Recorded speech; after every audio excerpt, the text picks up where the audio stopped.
UP के प्रयागराज में भव्य और दिव्य महाकुंभ का आयोजन चल रहा है। महाकुंभ में रोजाना लाखों की तादाद में श्रद्धालु संगम स्नान करने पहुंच रहे हैं।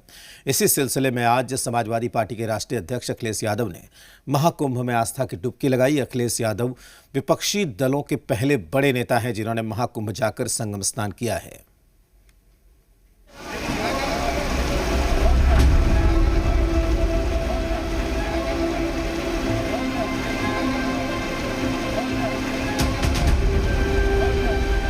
प्रयागराज में चल रहे महाकुंभ में आखिरकार समाजवादी पार्टी के मुखिया अखिलेश यादव ने संगम में स्नान कर लिया।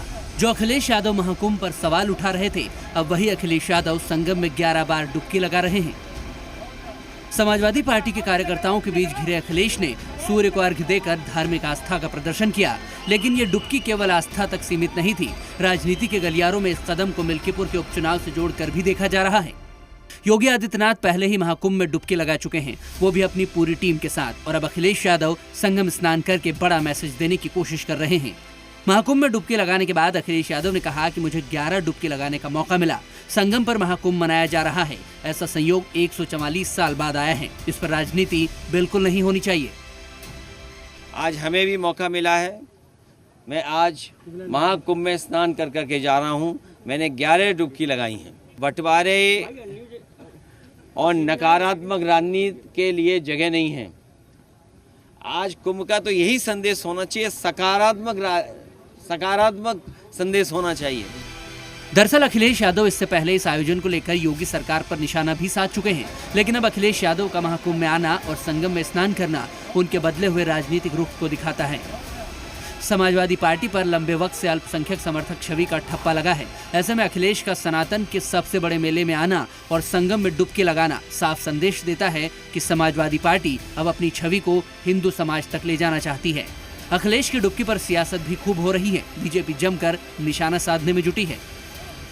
बात वो कोई नहीं मानते थे, लेकिन एक बात मान गए। मैंने उनसे कहा था कि यहाँ लोग आस्था की डुबकी लगाने लगातार आ रहे हैं, उनके आस्था पर चोट पहुँचाने वाली टिप्पणियाँ मत करिए और आप स्वयं अपने परिवार के साथ, अपने पार्टी के लोगों के साथ आइए, महाकुंभ में डुबकी लगाइए।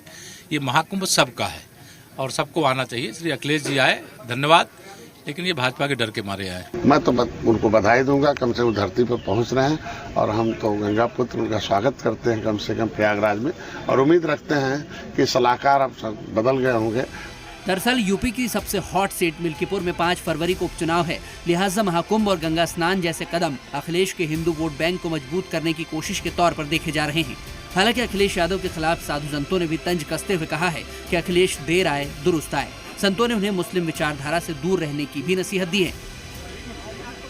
देर आए दुरुस्त आए, हो सकता है उनमें भी वैराग्य आ गया हो, उनके भी जो ज्ञात अज्ञात में जो पाप हुई है उसका प्रायश्चित हो जाएगा। बहुत अच्छी बात है। मैं कहता हूँ अखिलेश जी को सबको लेकर के यहाँ पे स्नान करना चाहिए। देखिए, मुस्लिम विचारधारा से अब आपकी राजनीति चलने वाली नहीं है। आपको सनातनियों को साथ लेना पड़ेगा, आपको हिंदुओं को मानना पड़ेगा। आप कब तक मुस्लिम विचारधारा की पार्टी से काम करेंगे? नहीं। अब आप जैसे आपने देखा होगा, जैसे हमारे माननीय प्रधानमंत्री जी कार्य कर रहे हैं सनातन के लिए, हमारे योगी जी काम करे सनातन के लिए, अब आपको भी ऐसा ही करना पड़ेगा, तभी आपको सफलता मिलेगी।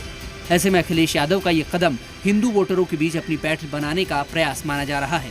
संगम की डुबकी से अखिलेश का मिल्कीपुर जीतने का सपना पूरा होगा या नहीं, ये तो वक्त बताएगा। लेकिन अखिलेश की डुबकी पॉलिटिक्स ने चुनावी हवा में एक नई बहस जरूर छेड़ दी है।